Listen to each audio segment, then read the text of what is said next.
नमस्कार, जनतंत्र टीवी देख रहे हैं आप। मैं हूं आपके साथ साहिल धुलिया। बुलेटिन की शुरुआत करते हैं। पंजाब के मोगा के पास भारतीय वायुसेना एक फाइटर जेट MiG-21 दुर्घटनाग्रस्त होने की खबर सामने आई। दरअसल ट्रेनिंग के दौरान पायलट अभिनव ने MiG-21 से राजस्थान के सूरतगढ़ से हलवारा के लिए उड़ान भरी थी। इसी दौरान रास्ते में बाघा पुराना के पास उनका फाइटर जेट क्रैश हो गया। इस हादसे में पायलट अभिनव चौधरी की मौत हो गई। वहीं स्क्वाड्रन लीडर अभिनव चौधरी के निधन पर पंजाब के मुख्यमंत्री कैप्टन अमरिंदर सिंह ने शोक व्यक्त किया। उन्होंने ट्वीट कर लिखा, कल रात मोगा जिले के बाघा पुराना में MiG-21 क्रैश लैंडिंग की घटना बेहद दुखद है। इसी के साथ उन्होंने पायलट अभिनव चौधरी की मौत पर शोक व्यक्त करते हुए लिखा, हमारे बहादुर पायलट के परिवार के प्रति मेरी हार्दिक संवेदना। जय हिंद।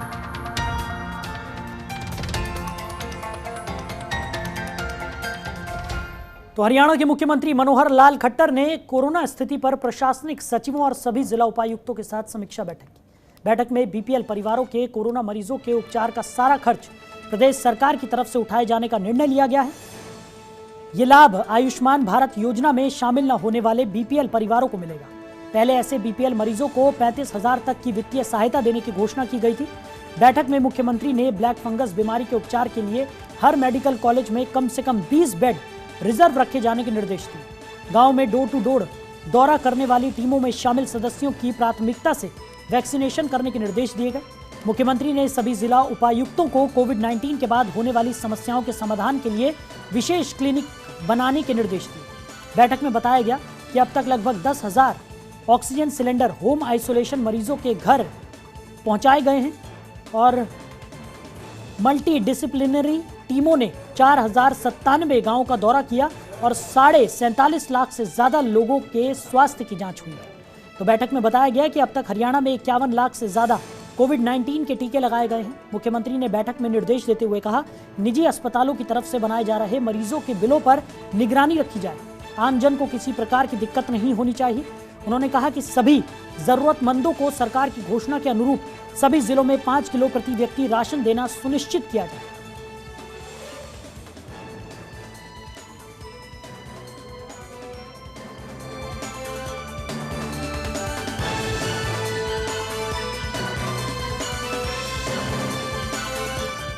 वहीं यमुनानगर पहुंचे केंद्रीय राज्य मंत्री रतनलाल कटारिया ने कई मुद्दों पर बातचीत की। कटारिया ने जहां कोरोना काल में सवाल उठा रही कांग्रेस पर निशाना साधा, वहीं कटारिया ने सीएम के अस्पतालों के कार्यक्रम के विरोध करने वाले किसानों को तथाकथित कहा और कहा कि सीएम जहां भी रचनात्मक कार्य करने जाते हैं और ये जो तख्तियां लेकर खड़े हो जाते हैं, इन्हें शर्म आनी चाहिए, डूब मरना चाहिए।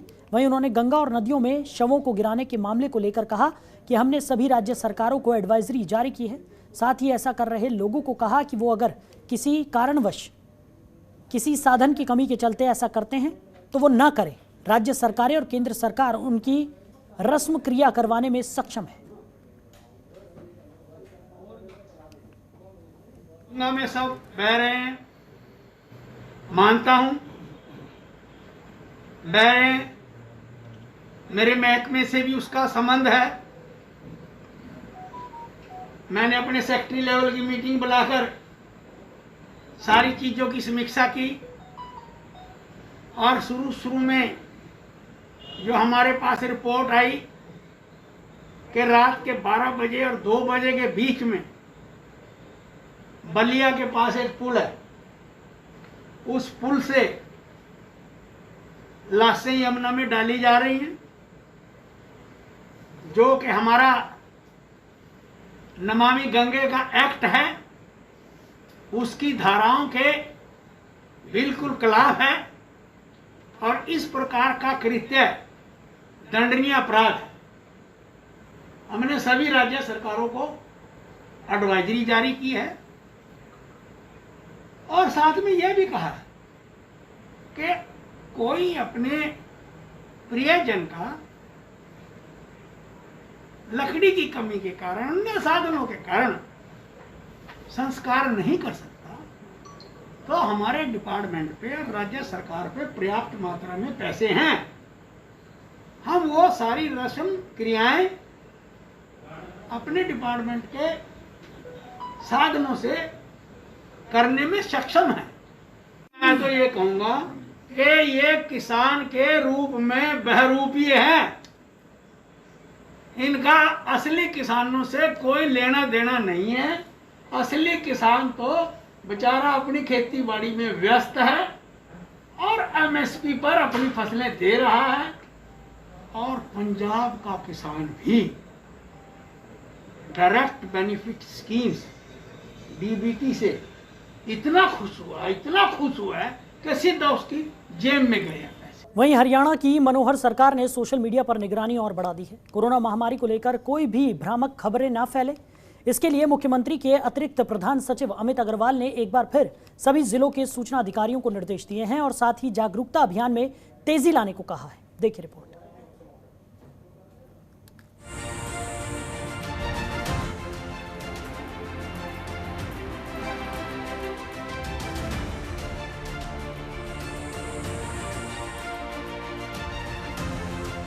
अगर आप कोरोना से जुड़ी कोई भी जानकारी बिना खुद उसकी पुष्टि किए अपनी आईडी पर पोस्ट कर रहे हैं तो जरा रुक जाइए, क्योंकि हरियाणा के सभी जिलों के लोक संपर्क सूचना अधिकारी और उनकी टीमें लगातार सोशल मीडिया की निगरानी कर रही है। आपने अगर कोई पोस्ट की और वो गलत निकली तो भ्रामक खबरें फैलाने के आरोप में आप पर कार्रवाई भी हो सकती है। यमुनानगर में इसकी बानगी देखने को मिली, जहां जिला सूचना अधिकारी हरदीप सिंह लगातार खुद इसकी मॉनिटरिंग कर रहे हैं। वहीं 3 सदस्यीय कमेटी हर वक्त हर पोस्ट पर नजर रखती है।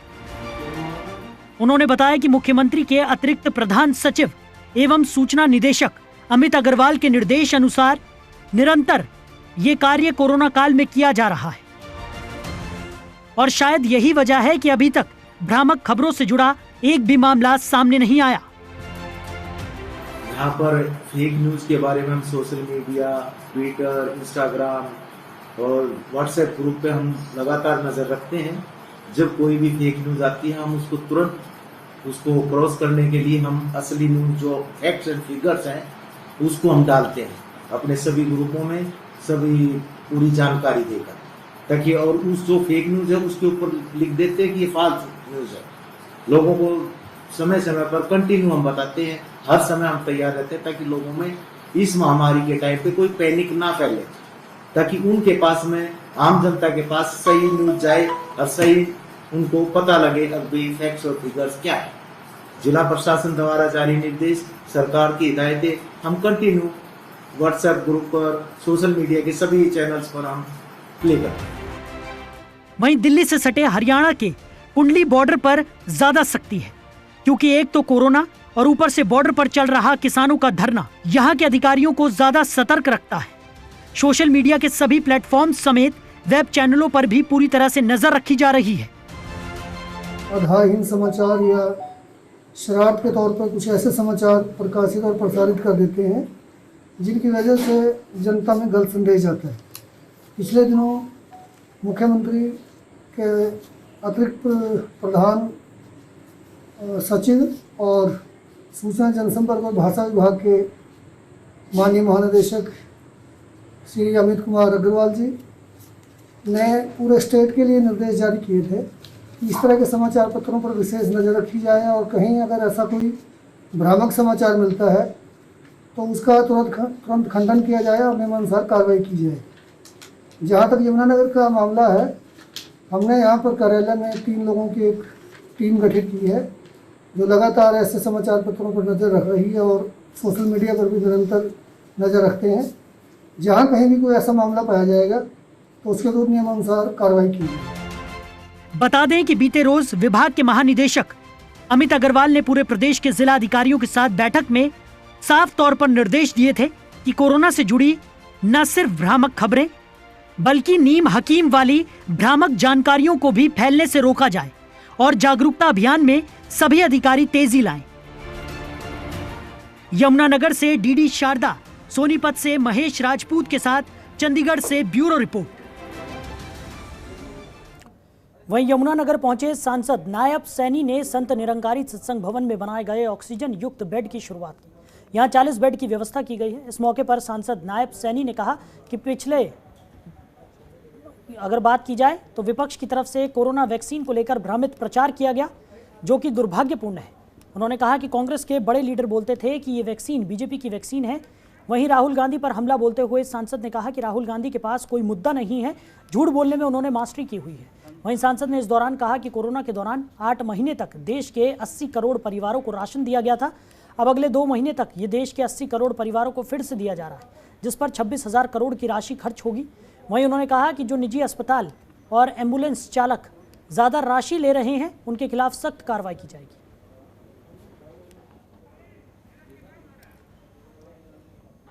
हमने दिया है, बिस्तरा दिया है और उसके साथ ही ऑक्सीजन कंसंट्रेटर लगाया है, बिजली का कनेक्शन दिया है और उसके साथ सभी के लिए खाने पीने की व्यवस्था रहेगी। जो भी आवश्यकता होगी वो हम करेंगे। मेडिकल जो एड होगी वो गवर्नमेंट की। जैसे पहले देश के 80 करोड़ परिवारों को 8 महीने तक फ्री में राशन दिया, उसी तर्ज के ऊपर 2 महीने तक फिर उसको एक्सटेंड किया। 26,000 करोड़ रुपए का इसके ऊपर खर्चा आएगा और 2 महीने तक 80 करोड़ परिवारों तक ये फिर राशन जाएगा, किसी को कोई दिक्कत नहीं। वहीं हरियाणा बिजली विभाग की तरफ से खेतों में लगाए जा रहे ट्यूबवेल टेस्टिंग मीटर का बीकेयू के नेताओं ने विरोध किया है। यमुनानगर में इन टेस्टिंग मीटरों के हटाए जाने को लेकर सुपरिटेंडेंट इंजीनियर के कार्यालय में एक ज्ञापन भी सौंपा गया। वहीं यमुनानगर में बीकेयू अंबाला मंडल के उपाध्यक्ष मनदीप रोड छप्पर ने बताया कि कोरोना काल में जहां एक और लॉकडाउन चल रहा है तो दूसरी तरफ किसान आंदोलन कर रहे हैं। इस दौरान बिजली विभाग के तरफ से खेतों में ट्यूबवेल पर मीटर लगाए गए हैं, जिसका विरोध किया जा रहा है। उन्होंने कहा कि जब ट्यूबवेल का बिजली का फ्लैट बिल आता है तो ट्यूबवेल पर 1 साल के लिए टेस्टिंग मीटर लगाने का क्या औचित्य है। वहीं अब इसको लेकर ITI बिजली विभाग के सब डिवीजन के अभियंता कार्यालय पर प्रदर्शन किया गया और उसके बाद अधीक्षक अभियंता सर्कल को एक ज्ञापन सौंपा गया। वहीं बिजली निगम के SE योगराज का कहना है कि ये मीटर बिजली की खपत चेक करने के लिए लगाए जा रहे हैं। किसानों को पहले की तरह फ्लैट रेट पर ही बिल जाएंगे, इसमें कोई बदलाव नहीं किया जाएगा। डिस्ट्रिक्ट यमुनानगर में बिजली महकमे की तरफ से गांव-गांव में जाकर बिजली महकमा टॉयलों पे मीटर लगा रहे हैं। टॉयलों पे उनकी टेस्टिंग के लिए भी मीटर कितनी बोल रही, भी सरकार कह रही है भी हम मीटर मोटर चेक करेंगे या कुछ भी सिस्टम होगा उनकी टेस्टिंग के लिए। डिस्ट्रिक्ट यमुनानगर में 3 ब्लॉक चुने गए। एक तो डिस्ट्रिक्ट यमुनानगर में ITI है जो फिटर, एक बिलासपुर में मछरौली गांव है, एक बिलासपुर में अपना सडोरा में मिर्जापुर है। उनके गाँव में मीटर लगा रहे हैं। गाँव में जाके तो हमने उनका कड़ा विरोध किया है। कुछ जो फरकपुर में मीटर लगे हैं टॉयलों पर, उनका हमने विरोध किया है। उनको SC साहब को हमने कहा भी हम 5 दिन का टाइम देते हैं, जब तक किसान आंदोलन चल रहा है जब तक हम मीटर नहीं लगने देंगे, चाहे कुछ भी हो जाए। SC साहब ने कहा भी हम ऊपर बात करते हैं, उसके बाद आपको बता देंगे। हमने 5 दिन का टाइम दिया SC साहब को। कि हमारे जो ट्यूबवेल के मीटर हैं वो ना लगाए गए और जो हमारा फ्लैट रेट है कनेक्शन, वो फ्लैट रेट ही चलता रहे। तो मैंने इनको आश्वासन दिया कि ये जो मीटर लगाए जा रहे हैं ट्यूबवेल के, ये पायलट स्टडी के तहत लगाए जा रहे हैं। इनका फ्लैट रेट या मीटर बिलिंग से कोई संबंध नहीं है। ये महकमे के इसका और फीडर का ऑडिट करने के लिए, एग्रीकल्चर फीडर का, इस वजह से लगाए जा रहे हैं। तो ही चलते रहे, इनका हम कनेक्शन नहीं करें। ये सिर्फ हमने अपने ऑडिट पर्पज के लिए हम लगाना चाहिए। खबरों के निष्पक्ष विश्लेषण के लिए सब्सक्राइब करें Jantantra TV and press the bell icon. Never miss any update.